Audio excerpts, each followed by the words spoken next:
Première sortie terrain du nouveau ministre en charge de la justice. Ce lundi, Maître Rodrigue Bayala était avec son staff au Conseil économique et social. Une visite de courtoisie pour s'imprégner des réalités de l'institution. Visite guidée à suivre dans ce journal. Et puis, découverte dans cette édition du R21, un nouveau vaccin contre le paludisme mis au point par des scientifiques burkinabés. Le R21 présente une efficacité beaucoup plus importante pour lutter contre le paludisme. Tous les détails sur ce vaccin à suivre dans un instant. Et enfin, en Centrafrique, le président Faustin Archange Touadéra a remis le projet de la nouvelle constitution du pays à quelques semaines du référendum. C'est un projet qui prévoit une réforme de la Cour constitutionnelle et qui permettra au président de briguer un troisième mandat. Voilà pour le sommaire. Bonjour et bienvenue à ce journal. Première sortie terrain du nouveau ministre en charge de la justice, Maître Edasso Rodrigue Bayala, était au Conseil économique et social ce lundi. C'est une visite de courtoisie qui a permis aux premiers responsables du CES de présenter à leur ministre de tutelle l'institution, son rôle et ses missions. Une occasion saisie pour recueillir également ses avis et conseils pour l'atteinte des objectifs du CES. Visite guidée avec Sanata Siri. Maître Edasso Rodrigue Bayala dans les locaux du Conseil économique et social, CES. Le nouveau ministre de la Justice et des Droits humains chargé des relations avec les institutions dit être venu échanger avec le président du CES et ses conseillers et s'imprégner des réalités de l'institution. Une visite qui a permis au ministre d'avoir une vision globale du rôle que joue cette institution dans le langage démocratique de la gouvernance du Burkina Faso. Nous n'avons pas eu tort de venir au Conseil économique et social. Nous repartons tout heureux parce qu'après la visite guidée du bâtiment des différentes commissions, nous avons eu droit à un exposé sur le rôle des attributions du Conseil économique et social, sur l'ensemble des rapports qui ont été produits par cette institution, sur des secteurs, que ce soit économique, social et culturel, à l'endroit du gouvernement. Et nous avions pu apprendre qu'effectivement cette institution joue un rôle très important dans notre paysage institutionnel et que les décideurs effectivement sont chaque fois orientés par les recommandations et les avis de cette institution. Cette visite était l'occasion pour les premiers responsables du CES de présenter au ministre les locaux de la structure, son rôle et ses missions. Son président Bonaventure Ouedraogo a salué à sa juste valeur cette initiative de leur ministre de tutelle. C'est véritablement une visite de courtoisie et d'échange. En matière de courtoisie et d'échange, je disais que ça a été un peu plus que ça. Ça a été presque une visite de travail qui nous a permis donc de présenter la maison à notre ministre de tutelle et bien évidemment de recueillir aussi ses avis et éventuellement ses conseils sur la conduite donc, de notre mission. Donc nous sommes une institution pleinement heureuse de l'accueil que le ministre est venu et de ce que nous avons pu bien faire ensemble. Nous sommes pleinement satisfaits. Le Conseil économique et social compte 90 conseillers répartis dans 4 commissions spécialisées, à savoir la commission en charge des affaires institutionnelles et de la bonne gouvernance, la commission en charge du développement humain et de l'insertion sociale, celle en charge de l'orientation économique des finances et la commission qui s'occupe de la production. Colère lundi des résidents de la zone non lotie de Silmigou dans l'arrondissement 8 de Ouagadougou. Très tôt, ils ont envahi la déventure du siège de la Sonature, la Société nationale d'aménagement des terrains urbains. Regroupés en association dénommée les non-satisfaits, ils manifestent leur mécontentement quant à l'attribution des parcelles. Selon eux, c'est un travail malhonnête qui a été effectué par les associations censées les représenter. Et du côté des premiers responsables de la Sonature, on estime ne plus avoir de solution aux problèmes de ces manifestants. Alexis Wenkouni Belem Naba et Michael Tougri.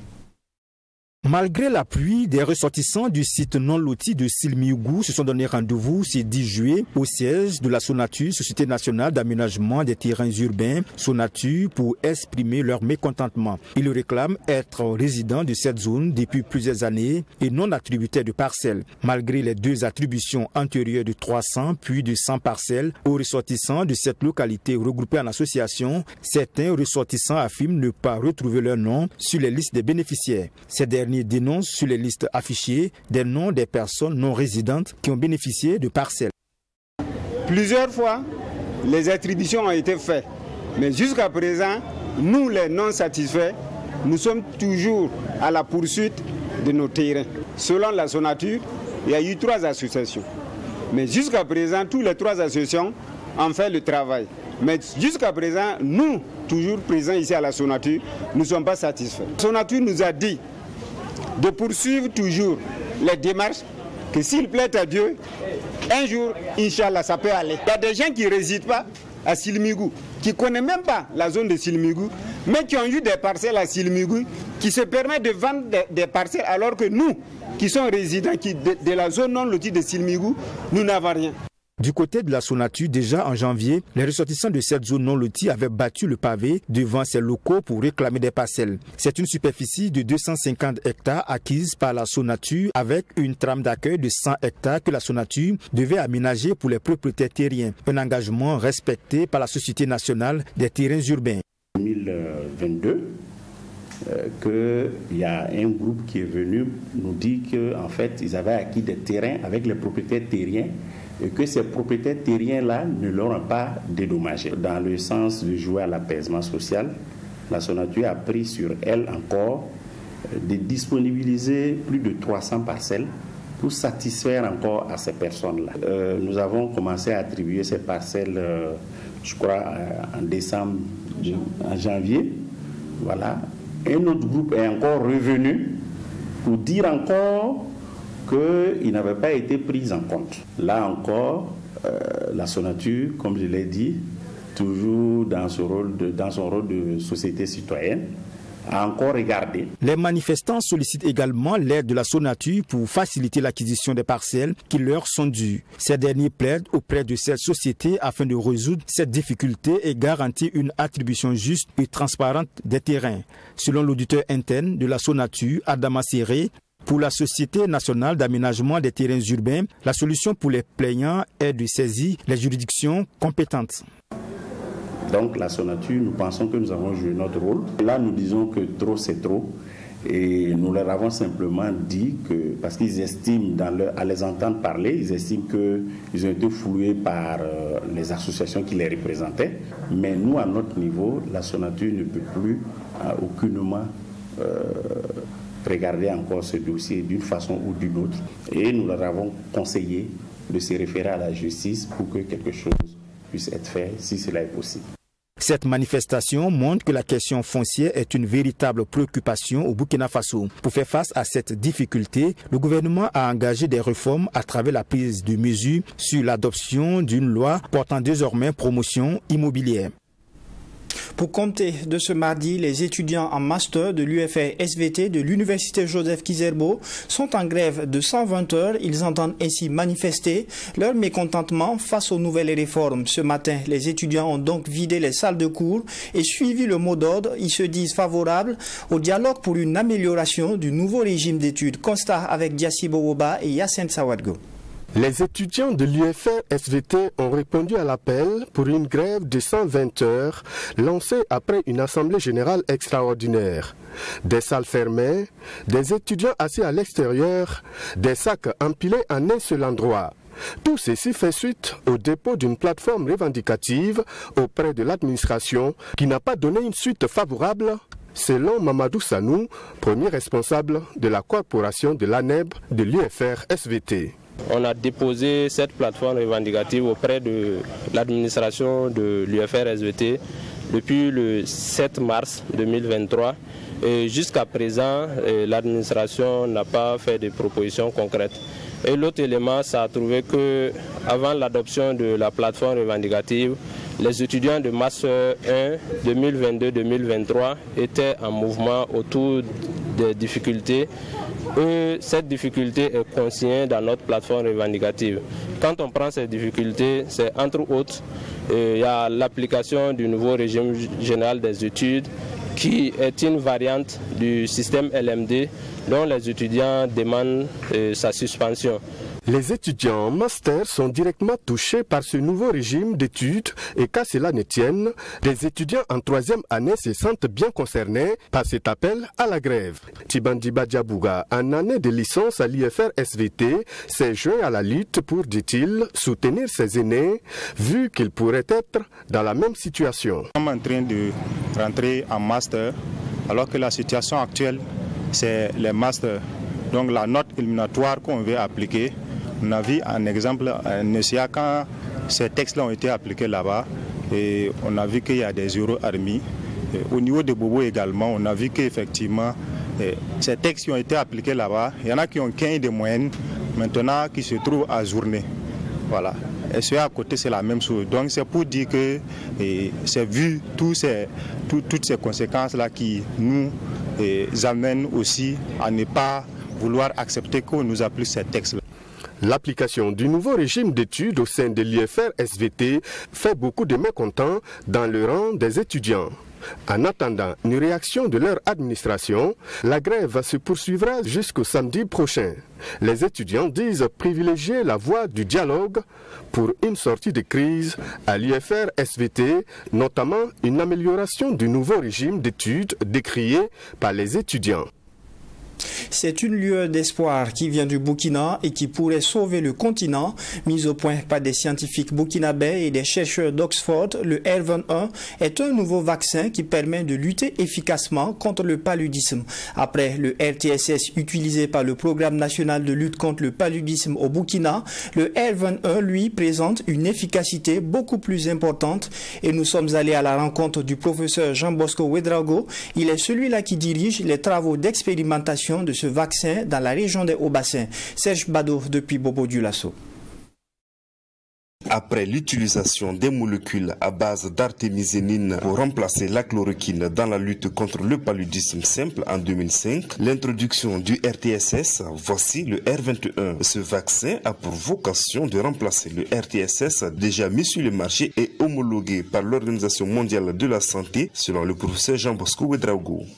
Il y a un nouveau vaccin, je dirais, en tout cas qui a une efficacité assez importante comparé au premier qui est le RTSS, que nous appelons vaccin R21. Et ce vaccin, en tout cas, pourrait, si l'OMS venait à l'agréer, faire en tout cas une bonne place dans la lutte contre le paludisme, parce que son efficacité est beaucoup plus élevée que celui qu'on a actuellement qui est agréé par l'OMS. L'étape de préqualification par l'Organisation mondiale de la santé du R21 est déjà en cours. Les phases cliniques ont débuté depuis 2021. Je sais que le processus a déjà démarré au niveau de l'OMS et on espère que d'ici la fin de cette année, ce processus va être concluant parce que il fallait les résultats donc de la phase 3 parce que pour le développement d'un médicament comme d'un vaccin, il y a plusieurs phases. Il y a une phase qui est faite au laboratoire, ça c'est la phase où on trouve la molécule qui est efficace ou qui semble efficace. Ensuite, il y a la phase donc, de test chez l'homme. Et chez l'homme, on a environ 4 phases, ou plutôt les 3 phases principales. Dans la région des Hauts-Bassins, c'est la commune de Dandé qui est choisie pour abriter la phase clinique. Selon le professeur Jean-Bosco Ouedraogo, plusieurs pays sont associés pour la phase clinique avant l'homologation par l'Organisation mondiale de la santé. Cette étude de phase 3 est actuellement en cours. Et il y a environ 5 centres de recherche qui sont impliqués là-dedans. Au Burkina, nous avons donc Nanoro, qui donc incite de laisser phase 3. On a donc ici Dandé avec l'Institut des sciences et techniques, l'INSTEC que je dirige. Nous avons au Mali le MRTC qui dirige cette étude là-bas à Bougouni. On a la Tanzanie où l'étude se fait donc à Bagamoyo, et au Kenya où une équipe également se charge donc de cette étude phase 3. Cette phase 3 n'est pas complètement bouclée, mais on a déjà des résultats qui peuvent permettre déjà d'avoir cette évaluation de l'OMS pour la préqualification. En attendant la mise en service de ce vaccin, dormir sous une moustiquaire imprégnée, éviter les eaux stagnantes sont entre autres des gestes qui contribuent à prévenir ce mal. Issoufou Maïga est désormais le nouveau président du club Ouagadougou Acacia du Lions Club International. Il remplace Hakim Salia qui aura passé une année à la tête du club. La cérémonie de passation de charge qui a eu lieu ce samedi a été couplée à la célébration des 20 ans d'anniversaire du club Ouagadougou Acacia. Assomta Somé et Maxime Jean-Eudes Bambara. Par ce coup de clochette, Issoufou Maïga prend officiellement les commandes du club Ouagadougou Acacia du Lions Club International. Après 12 mois passés à la tête de ce club, Hakim Salia passe ainsi le flambeau à son successeur à travers ce cérémonial. Le président sortant se dit satisfait de son mandat au regard des résultats engrangés. 12 mois, c'est pas beaucoup, c'est pas peu. Mais il faut reconnaître qu'en 12 mois, nous avons réalisé beaucoup de choses. Et par rapport à notre contrat d'objectifs que nous avons signé avec le gouverneur, je peux dire qu'au regard de ce contrat signé, je suis satisfait. Car nous avons réalisé des œuvres qui tournent quand même d'une valeur de plus de 20 millions. Mes ambitions, c'est d'accompagner le président entrant et le soutenir de sorte qu'il réalise aussi un très bon mandat et afin que le contrat d'objectif qu'il signera avec le gouverneur, le nouveau gouverneur, soit atteint. Le nouveau président entend travailler à renforcer l'amitié entre les membres de son club et à œuvrer pour le bien-être des plus démunis. Pour Issoufou Maïga, les maîtres mots sont réussite totale et efficacité dans les actions. C'est de continuer dans le même tempo parce que vous avez été témoin que nous avons fêté nos 20 ans d'anniversaire, ça veut dire beaucoup de choses. Donc un club qui a été créé autour de 20 personnes, on se retrouve à peu près une cinquantaine de personnes. Donc c'est un club qui est très assidu et je lance un appel à tous les membres de continuer dans cette dynamique pour renforcer les liens d'amitié qui nous unissent au-delà des membres pour que nos familles aussi embrassent dans le même pas. Cette cérémonie de passation de charge a été couplée à la célébration des 20 ans de création du club Ouagadougou Acacia.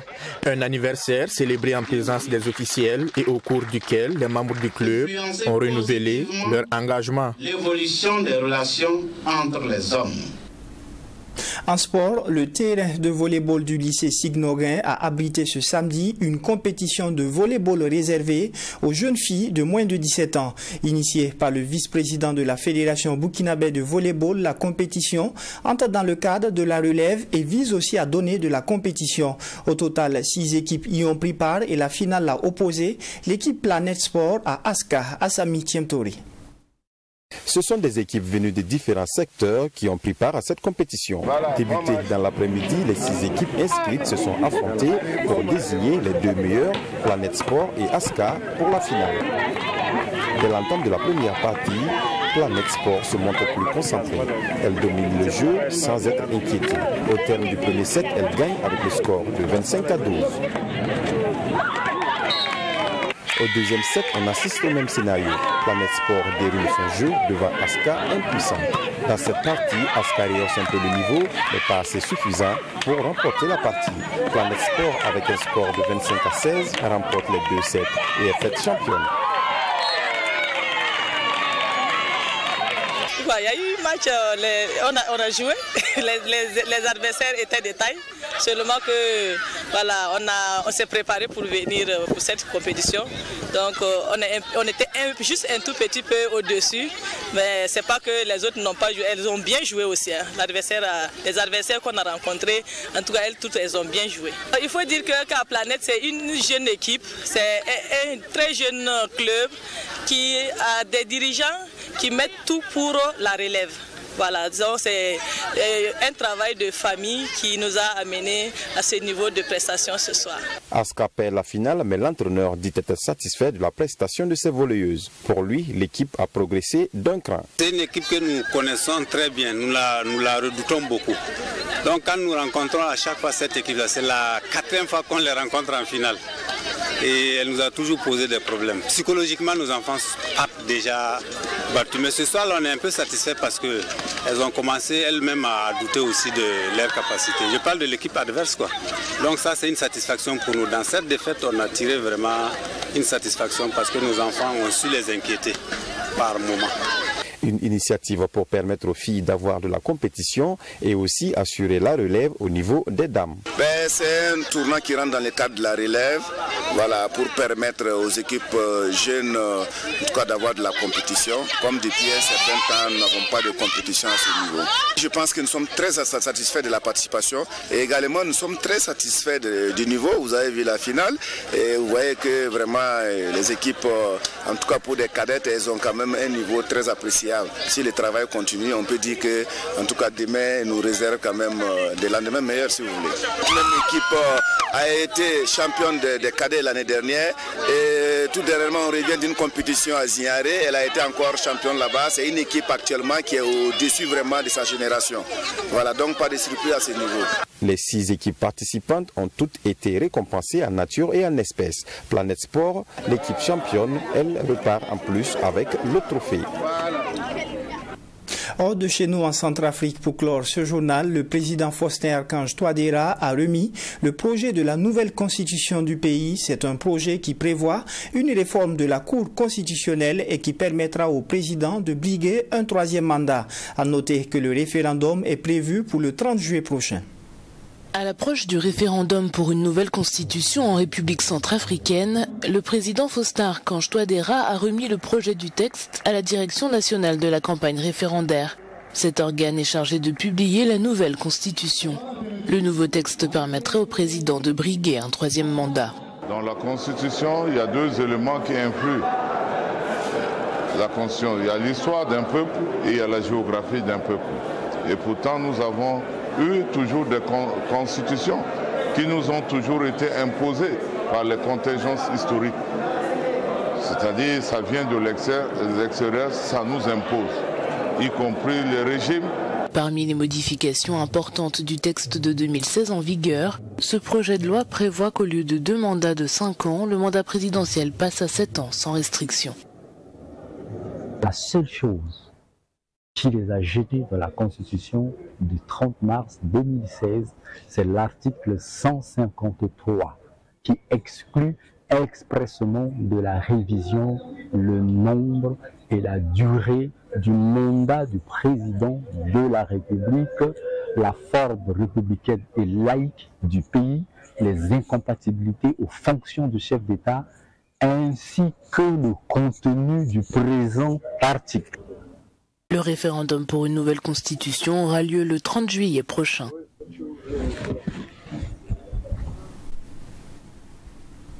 Et c'est la fin de ce journal. Merci à vous qui l'avez honoré et bonne suite en compagnie de nos programmes.